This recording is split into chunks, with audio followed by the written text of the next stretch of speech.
She sat at her kitchen table with a bottle of water and a train ticket between her fingers, wondering what was waiting at the other end of the journey and if she would come back.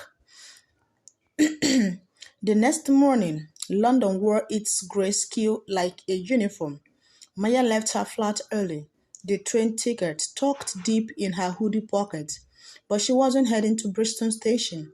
Not yet. She needed answers before she stepped onto any train with a stranger waiting at the other end. She walked into a small cafe near Cold Harbour Lane, the kind with steamed-up windows, mismatched chairs, and the smell of burnt espresso clinging to the air. She picked a corner seat with her back to the wall, ordered tea, and pulled out her phone. Her thumb hovered over a name she hadn't dialed in years. Ade. Back in Lagos, Ade had been her closest friend and the one who'd help her vanish after that night. They hadn't spoken since she left. She sent a single text. They found me. The three dots blinked, then stopped, then blinked again. Don't talk here. Cameras. Meet in person. Trust no one. Her chest tightened. Ade was in London. That was both a comfort and a warning. She was about to reply when the bell over the cafe door jingled. He walked in. Tall, heavy coat, that ordinary face that had started to feel like a mask. Maya's first instinct was to duck, but his eyes swept the cafe and found her instantly. He didn't come straight over. Instead, he ordered coffee, chatted politely with the barista, smiled like an old friend visiting his favorite sport. Then he turned and crossed the room, pulled out the chair across from her, sat down. "You're early," he said, setting his coffee on the table. His calmness scraped at her nerves like sandpapers. "I'm not going anywhere with you," she said quietly. "You will." He stirred his coffee, eyes never leaving hers. "You want to know why?" "Because you need me to tell you which of your friends sold you out." Her heart stuttered. "You're lying." He leaned in, voice low enough for only her. "Am I?" "The night in Ajegunle, someone told us where to find you. Someone close. You never wondered why." Her mouth went dry. She wanted to call him a liar, to stand up and walk away, but something in his voice hooked into her. The barista came over, setting down a plate of toast and smiling politely. That's when it happened. The man reached into his coat and pulled out a photograph. He slid it across the table. It was her, 6 years younger, tan-stained with something dark, standing over a body on a dirty road. Her fingers trembled as she pushed it back. "Where did you get that?" His smile didn't reach his eyes. "Come to the education center tonight, or the next time you see this picture, it will be on a police desk." Then he stood, left money on the table, and walked out into the street like they do just discuss the weather. Maya sat there, pulse pounding, tea untouched. She could feel the stares from two women at the next table. Had they seen the photograph? Had they heard enough to piece something together? She left through the back door, cutting through an alley to avoid the front street. Her hands shook as she texted Ade again. "Change of plan. I need you tonight." By the time she reached her flat, another envelope was waiting under her door. This time, no note, just a SIM card. That night, the fog rolled in heavy over Brixton, swallowing the street lights until they got glowed like dim hollows in the mist. Maya sat on the floor of her flat, the SIM card from the envelope balanced in her palm like it might burn her. She slid it into a cheap spare phone she'd bought months ago, just in case. The moment it connected, a message appeared. No number, just words. "You've been telling the wrong story, Maya. Time to remember the truth." And then a video file. She hesitated, then pressed play. The screen flickered, and she was back in Ajegunle. The night was loud with shouting. Not the celebratory kind. The sharp, panicked sound of a crowd on the edge of breaking. The air smelled of burning tires and hot metals. She saw herself, 6 years younger, hair shorter, eyes harder. She was standing in the narrow alley behind a warehouse. A man was in front of her, tall, angry, his shirt torn open. It was Sheyi, her brother.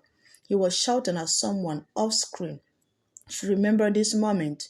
She'd been begging him to live with her, to run before the men from the market found them, but he refused, said he wouldn't leave without finishing it.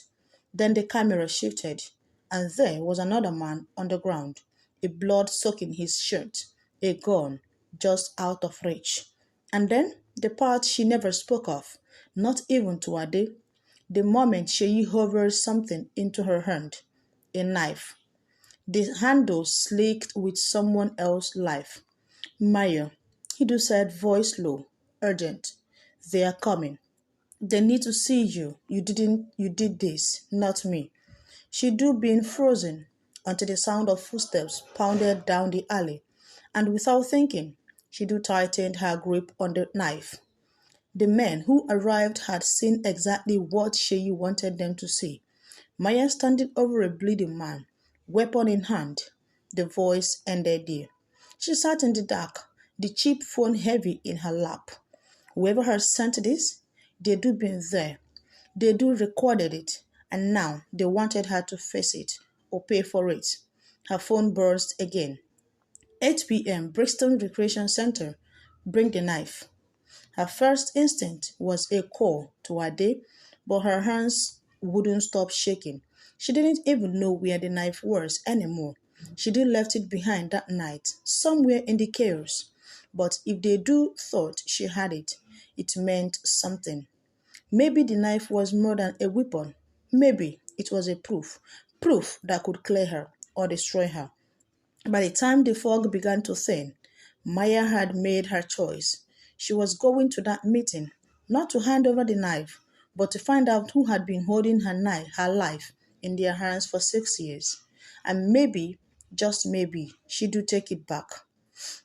The Brixton Recreation Center looked harmless enough under the street lights.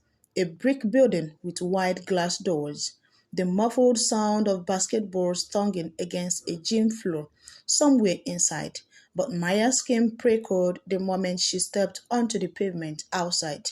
She paused, scanning the street. Too quiet. The market stores nearby were closed, shuttered pulled down like a tired eyes. Even the usual late-night food vans were gone. She pushed through the glass doors into a warm, chlorine-scented lobby. The recreation desk was empty. No voices, no footsteps, just the faint hum of the vending machines. Her phone buzzed. A message from an unknown number. Upstairs, room 3. She climbed the stairs slowly, every creak under her sneakers sounding like a warning. The hallway was long, lined with closed doors and lit by flickering, fluorescent tubes. Room 3's door was ajar. Inside the room was almost bare, just a folding table, 2 chairs, and a single bulb hanging low from the ceiling. One chair was occupied, the man in the heavy coat, his face calm, almost blurred, as he leaned back and folded his arms. You came, he said, as if it should do her choice. You said you had answers, she replied, her voice steady, even though her heart was pounding. He nodded at the empty chair. Sit. She stayed standing. You've been following me, sending me photographs, playing games. Why? Because he said, leaning forward, you have something that doesn't belong to you.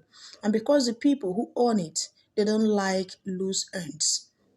Before he could respond, a door at the far end of the room swung open. 2 more men walked in. One was thin, with a scar slicing through his eyebrow. The other was broad, his hands resting casually in his hoodie pocket. But the bulge beneath the fabric told her exactly what was in there. Her stomach dropped. This wasn't a meeting. This was containment. The man in the coat smiled faintly.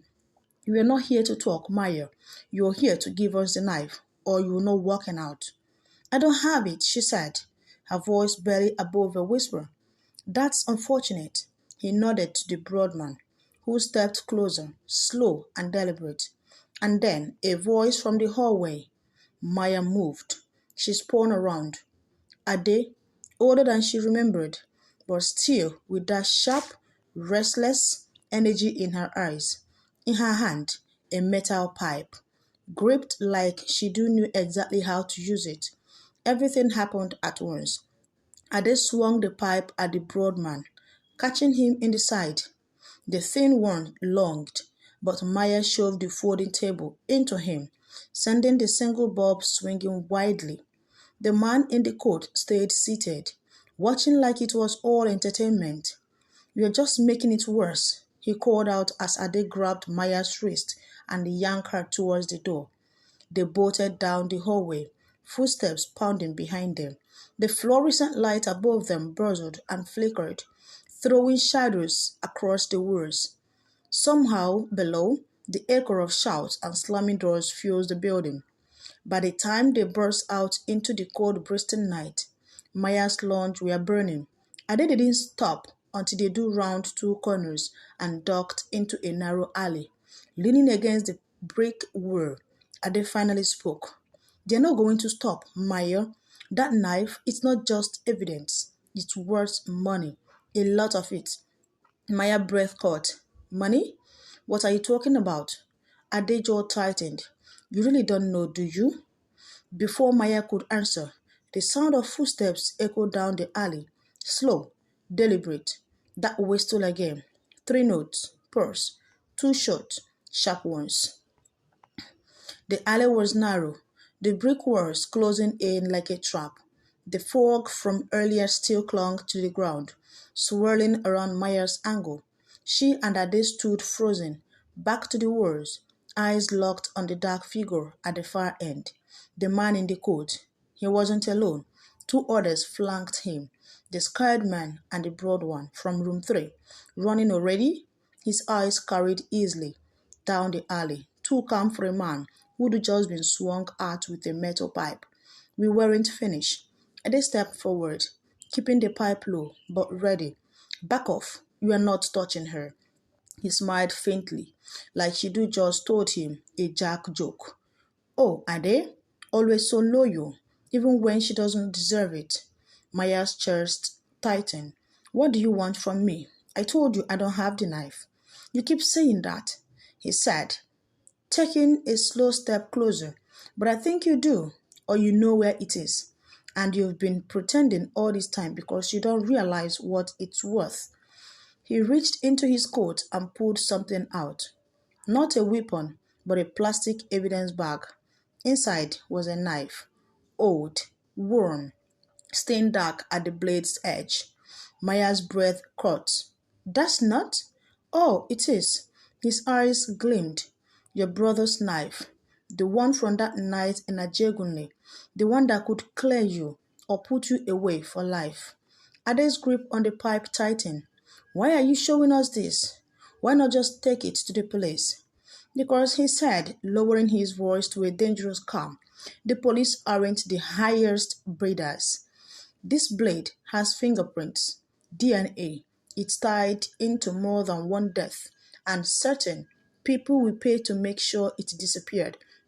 Maya felt the word late. This wasn't just about revenge.